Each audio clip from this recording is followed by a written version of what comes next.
राम राम सेठ जी, राम राम।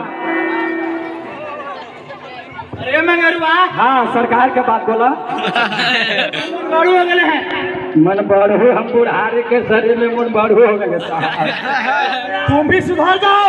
जी सरकार। वरना तुम्हें भी हवेली से बाहर निकाल दूंगा। नहीं सरकार, हमरा से हवेली से निकाल दे तो मौगी खाते कौची हम। तुम भी समय पर नहीं आते हो। ना सरकार, अब तेल लगा के। बस याद रखना। जी सरकार। कहना मेरा गुस्सा आ गया। हाँ तुझसे तो लात मार के बाहर निकाल दूंगा हवेली से। हाँ, खाइए जम हो तो की। अच्छा और बताओ। हाँ सरकार के बात बोला ना, कौची कौची। सरकार बड़ी गुस्सा होवे लगा है।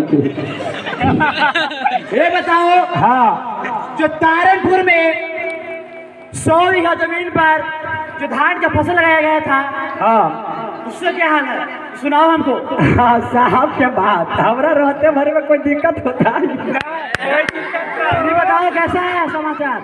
साहब के बात तो हाल आप टेंशन मत।